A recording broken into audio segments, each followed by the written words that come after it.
시집을 가던 날 등에는 갓난 동생 하나뿐이었습니다.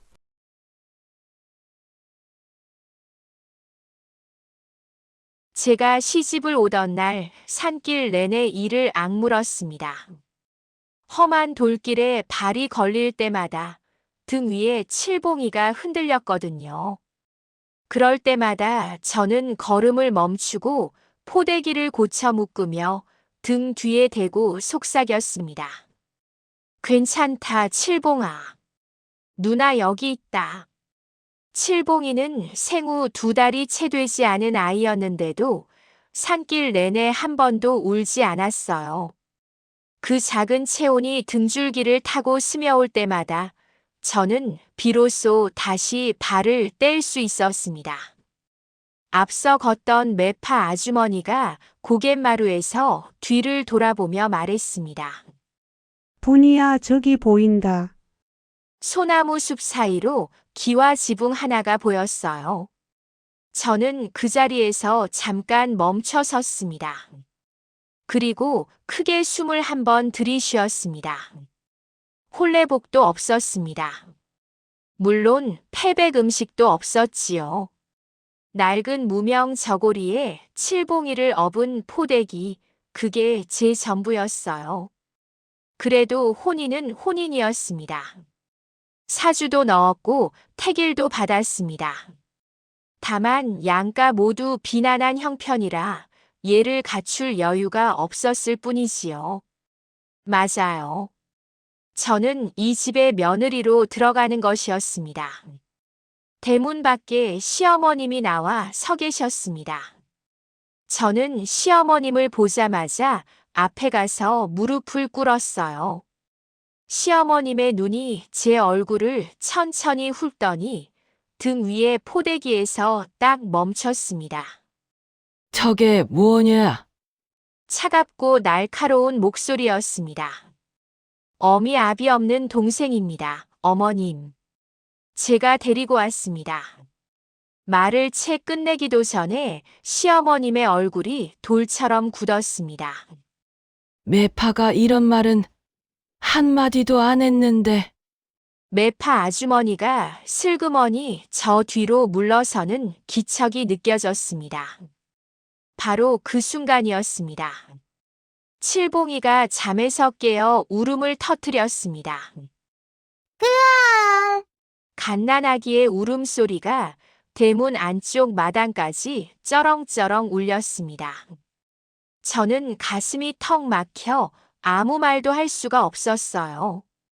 그리고 고개를 숙인 채 칠봉이의 등을 토닥이며 입속으로 되뇌었습니다.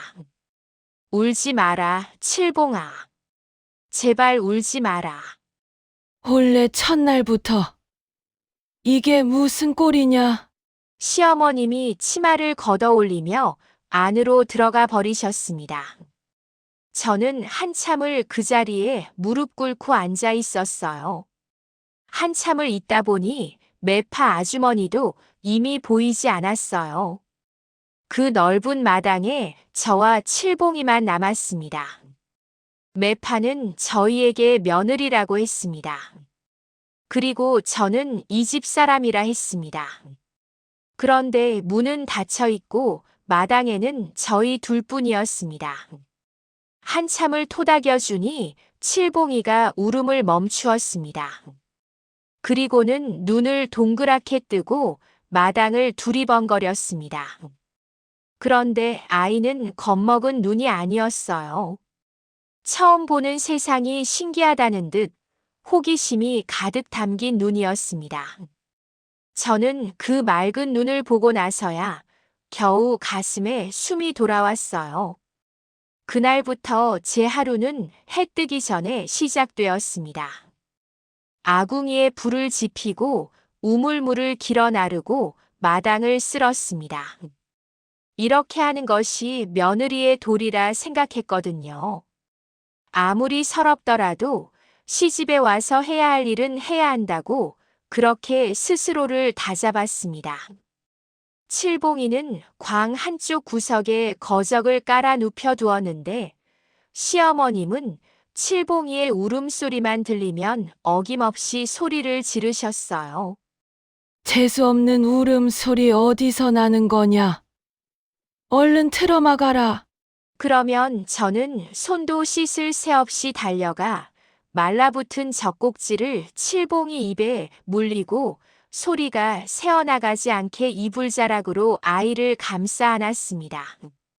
그러면서 저도 소리 없이 울었습니다. 한편 남편 성준 씨는 체격만 번듯했어요.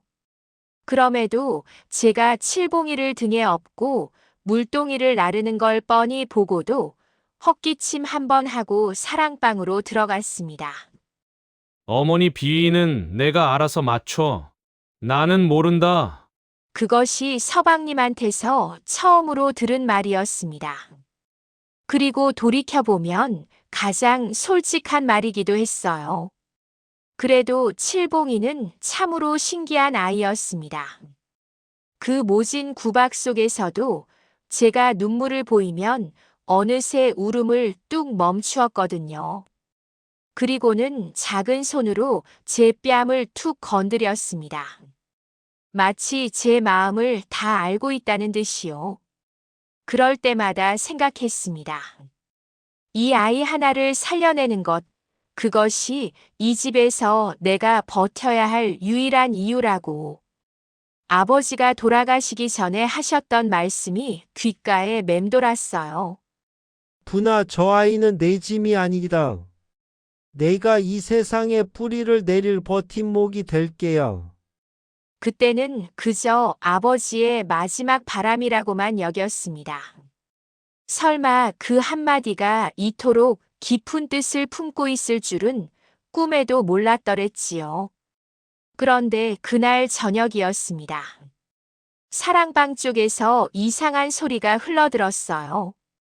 사랑방에서 흘러나온 것은 성준 씨의 글 읽는 소리였습니다. 천지연왕, 우주홍황. 서방님은 날마다 같은 구절에서 막히고 같은 대목에서 머뭇거렸어요. 저도 처음에는 그냥 흘려들었습니다. 그런데 어느 날이었어요. 칠봉이가 광 안에서 그 소리에 귀를 쫑긋 세우는 걸 보았습니다. 이제 겨우 돌이 지난 아이였는데 사랑방 쪽을 가만히 바라보며 입을 달싹이고 있는 것이었습니다. 성준 씨가 막히는 대목에 이르면 칠봉이의 입술이 먼저 움직이는 것 같았습니다. 설마 하고 저는 고개를 저었습니다. 눈앞에서 보고도 믿기 어려운 일이었거든요. 하지만 그런 일이 하루가 아니었습니다. 이틀, 사흘, 칠봉이는 날마다 사랑방 쪽 벽에 귀를 대고 앉아 있었어요. 아직 말도 제대로 못하는 아이가 글 읽는 소리에 홀린 듯 빠져든 겁니다. 그런 세월이 야속하리만큼 빠르게 흘렀어요. 칠봉이가 뒤뚱뒤뚱 걸음마를 떼고 마당을 돌아다니기 시작할 무렵이었습니다. 저는 더 이상 칠봉이를 등에 업지 않아도 되었어요. 대신 손을 잡고 다녔습니다. 그 작은 손이 제 손가락을 꼭 쥘 때면 하루치 고단함이 조금은 가벼워지는 것 같았습니다. 그런데 아직도 시어머님의 구박은 줄어들 기미가 없었습니다. 국이 싱겁다, 빨래에 풀이 덜 먹었다, 장독 뚜껑이 삐뚤다. 트집 잡을 일이 없으면 만들어서라도 잡으셨습니다. 그래도 며느리니까 참아야지 하고 이를 깨물며 버텼어요. 그리고 무엇보다 칠봉이가 있었으니까요. 한편 칠봉이는 말을 배우면서부터 신기한 모습을 더 자주 보였습니다. 어느 날은 마당 흙바닥에 나뭇가지로 무언가를 끄적이고 있었습니다.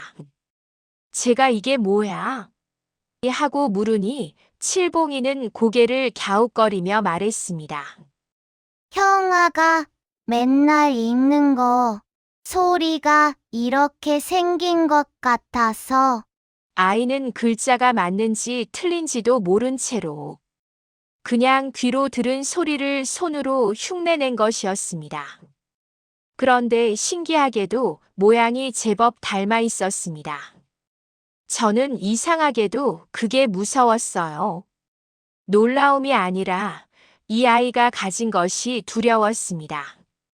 이 집에서 이런 재주가 드러나면 어찌 될지 알 수 없었으니까요. 그래서 저는 본 척도 하지 않았습니다. 그런 제 마음을 칠봉이도 제 마음을 알았는지 누가 오면 얼른 발로 글자를 지웠습니다. 그러던 어느 가을날이었습니다. 시어머님이 안방에서 갑자기 고함을 지르셨어요. 이 집에 도둑이 들었다. 저는 하던 일을 놓고 허겁지겁 달려갔습니다. 시어머님이 뒤주 앞에 서서 얼굴이 새빨개진 채로 소리치고 계셨습니다. 내 은가락지가 없어졌어. 분명히 여기에 넣어두었는데. 시어머님의 눈이 천천히 제게로 향했습니다. 그 눈빛을 보는 순간 가슴이 철렁 내려앉았습니다. 내가 가져갔지. 어머님, 저는 절대로 가져가지 않았어요. 아니면 저 아이가 가져갔거나. 시어머님이 손가락으로 칠봉이를 가리켰습니다. 칠봉이는 제 치마 뒤에 숨어서 시어머님을 올려다보고 있었습니다. 저는 억울해서 터질 것 같았지만 입이 떨어지지 않았어요. 시어머님은 막동이 영감을 시켜 제 짐을 샅샅이 뒤지게 했습니다. 낡은 치마 2벌, 칠봉이의 포대기, 기저귀 몇 장. 그것이 전부였습니다. 당연하게도 은가락지는 나오지 않았지요. 그래도 시어머님은 물러서지 않으셨습니다. 증거가 없다고. 결백한 게냐? 어디 감춰뒀겠지. 성준 씨는 방 안에서 헛기침만 할 뿐이었습니다. 남편이라는 사람이 제 편을 한번 들어주질 않았습니다. 저는 마당에 무릎을 꿇고 억울함을 호소했지만 목소리가 갈라져서 말이 제대로 이어지지 않았습니다. 그때였습니다. 칠봉이가 제 뒤에서 불쑥 걸어 나왔습니다. 할머니, 시어머님이 눈을 부라렸습니다. 뭐라고? 이 녀석이. 칠봉이는 물러서지 않았습니다. 조그만 발로 마당 한가운데 딱 서서 시어머님을 똑바로 올려다봤어요. 할머니가 잃어버리셨다는 그 가락지 제가 봤습니다. 마당이 조용해졌습니다. 시어머님의 눈썹이 치켜 올라갔습니다. 뭘 봤다고? 사흘 전에 할머니가 안방에서 제사 준비를 하실 때였어요. 칠봉이의 목소리는 가늘었지만 또렷했습니다. 가락지가 제사상 밑으로 떨어졌어요. 상 오른쪽 다리 옆 멍석끈 밑을 보시면 있을 겁니다. 잠시 침묵이 흘렀습니다. 막동이 영감이 시어머님의 눈치를 살피다가 조심스럽게 안방으로 들어갔습니다. 저는 숨을 죽이고 기다릴 수밖에 없었어요. 잠시 후 막동이 영감이 손바닥에 은가락지를 올려놓은 채 나왔습니다. 마님, 여기 있었습니다요. 시어머님의 얼굴이 굳었습니다. 사과는 없었습니다. 운이 좋았을 뿐이야. 그 한마디를 내뱉고는 안방으로 들어가 버리셨습니다. 그리고 저는 칠봉이의 손을 잡고 광으로 돌아왔어요. 아직도 가슴이 진정되지 않아 쿵쾅거렸어요. 칠봉아, 어떻게 알았니? 칠봉이는 코를 훌쩍이며 말했습니다. 그날 심부름하다가 봤어요. 말하려고 했는데 아무도 안 물어봐서. 저는 그 말에 눈시울이 뜨거워졌습니다. 이 아이는 사흘 동안 그걸 혼자 알고 있었던 겁니다. 누가 물어봐 주기를 기다리면서요. 물어봐 주는 사람이 아무도 없는 이 집에서요. 막동이 영감이 광 앞을 지나다가 칠봉이의 머리를 슬쩍 쓰다듬었습니다. 용하다. 용해. 이 녀석. 보통 녀석이 아니야. 그날 밤 칠봉이는 금세 잠이 들었습니다. 저는 잠든 아이의 얼굴을 한참이나 바라봤습니다. 아버지의 말씀이 다시 떠올랐습니다. 버팀목이 될게야. 혹시 정말로 이 아이가 아버지 말씀처럼 될까? 그런데 바로 그날 밤이었습니다. 사랑방 쪽에서 다급한 고함 소리가 터져 나왔습니다. 사랑방에서 터져 나온 것은 성준 씨의 울음소리였습니다. 저는 광문을 살짝 열고 귀를 기울였습니다. 시어머님의 목소리가 들렸습니다. 노름빚이 얼마라고? 어머니, 제가 곧 갚을 수 있습니다. 조금만 보태주시면 금세 갚아요. 이 집 곳간이 내 노름판 미천이냐? 뒤이어 무언가 내동댕이 치는 소리, 그리고 성준 씨의 흐느끼는 소리. 저는 조심스럽게 문을 닫았습니다. 그 순간 어둠 속에서 온몸이 싸늘해지는 것을 느꼈어요. 칠봉이가 잠결에 제 손을 꼭 쥐었던 거예요. 그날 이후 집안 분위기는 날이 갈수록 칼날 위를 걷는 것 같았습니다. 어느 날부터 낯선 사내들이 대문 앞에 나타나기 시작했어요. 채권자들이었습니다. 성준 씨는 집을 비우는 날이 많아졌고 시어머님은 그 화풀이를 고스란히 저와 칠봉이에게 쏟아내셨어요. 어느 날은 밥상을 엎으셨습니다. 다른 날은 칠봉이의 밥그릇을 빼앗기도 하셨지요. 입이 많아서 죽이 모자란다. 쓸모없는 입부터 추려야지. 그 말이 누구를 가리키는지 저는 너무나 잘 알았습니다. 어머님과 저희는 피가 섞이지 않았으니 남이라는 뜻이었겠지요. 하지만 저에게 칠봉이는 핏줄이상의 존재였습니다. 결국 그날이 오고야 말았습니다. 한겨울 바람이 칼처럼 부는 밤이었어요. 갑자기 시어머님이 저를 안방으로 부르셨습니다. 방 안에는 촛불 하나 없이 냉기만 가득했습니다. 분이야, 네. 어머님, 내일 아침 해 뜨기 전에 칠봉이를 데리고 나가거라. 심장이 멎는 것 같았습니다. 어머님, 절에 맡기든 남의 집 양자로 보내든 내 알 바 아니다. 더는 저 아이 밥 먹이는 꼴 못 보겠다. 저는 이마가 바닥에 닿도록 엎드렸습니다. 차라리 저만 내보내 주십시오. 제 밥을 줄여서라도 칠봉이를 먹이겠습니다. 제발 어머님. 시어머님의 목소리는 흔들림이 없었습니다. 내가 안 나가면 내가 죽어버리겠다. 그 한마디가 방 안을 꽉 채웠어요. 더 이상 빌 말이 남아있지 않았다고 생각했고 포기했습니다. 광으로 돌아오니 칠봉이가 깨어 있었습니다.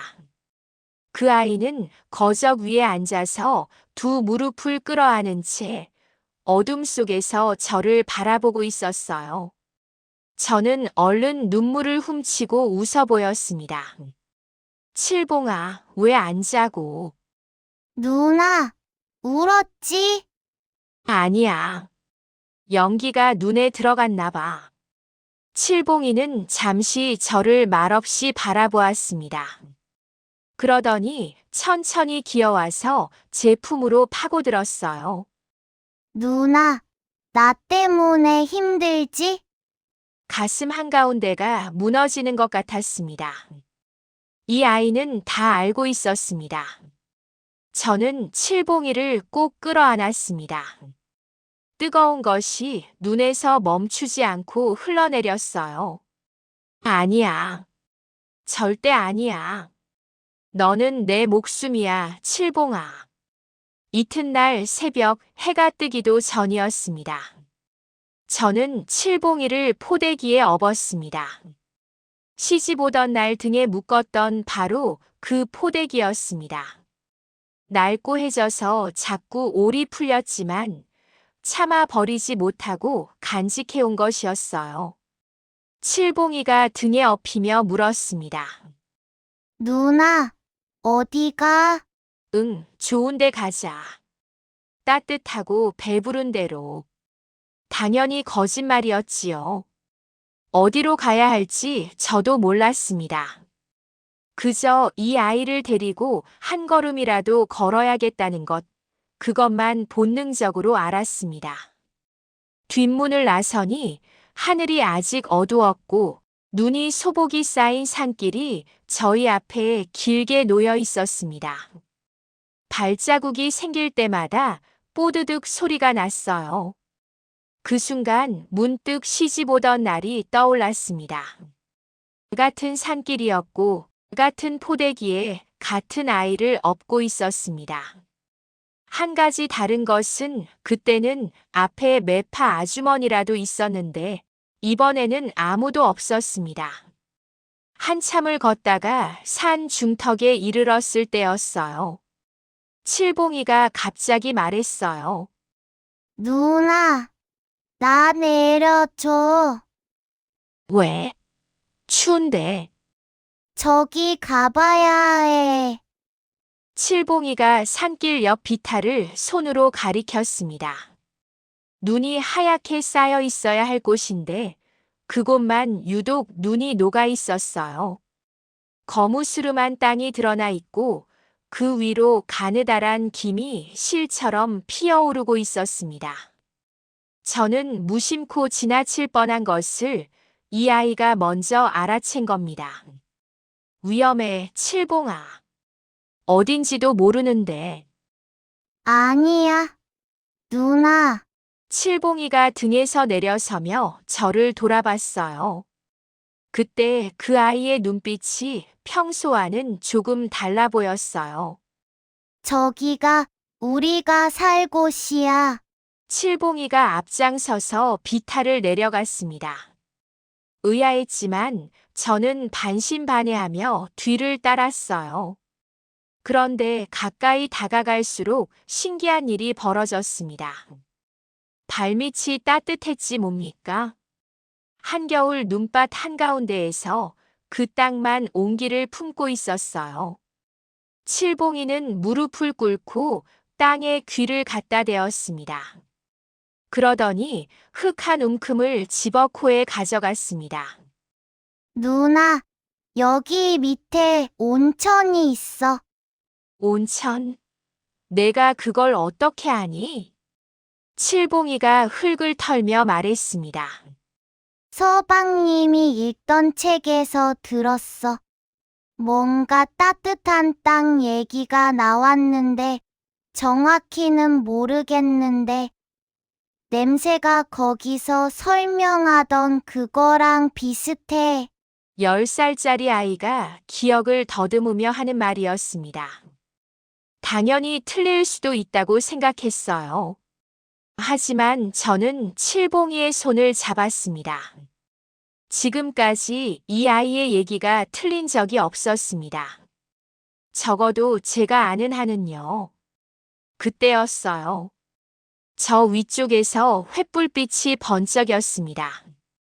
거기 누구냐? 산지기들이 몽둥이를 들고 비탈 아래로 달려오고 있었습니다. 저는 재빠르게 칠봉이를 등 뒤로 끌어당겼어요. 저희는 수상한 사람이 아닙니다. 그냥 갈 곳이 없어서. 산지기 두목이 눈을 부라리며 다가왔습니다. 이 이른 새벽에 아녀자가 어린애 데리고 이 산중에 수상하다. 관가에 끌고 가야겠다. 칠봉이가 제 뒤에서 나왔습니다. 그리고 떨리는 목소리로 그러나 분명하게 말했습니다. 이 땅은 저희 땅입니다. 두목이 코웃음을 쳤습니다. 뭐? 이 꼬맹이가? 칠봉이가 품 안에서 구겨진 종이 한 장을 꺼냈습니다. 채권자들이 집에 들이닥쳤을 때 쓸모없다고 내던진 서류 뭉치 속에서 칠봉이가 몰래 주워 품고 있던 것이었습니다. 쓸모없는 황무지의 땅 문서. 칠봉이는 그것을 두 손으로 꼭 쥐고 두목을 똑바로 쳐다봤습니다. 손은 떨리고 있었지만 눈빛은 조금도 흔들리지 않았습니다. 그 순간 두목이 땅 문서를 낚아채려 손을 뻗었습니다. 1부 이야기는 여기까지입니다. 2부는 오는 화요일 오후 6시에 공개됩니다. 오늘 이야기가 마음에 드셨다면 구독과 좋아요 눌러주시고 댓글로 응원 부탁드립니다.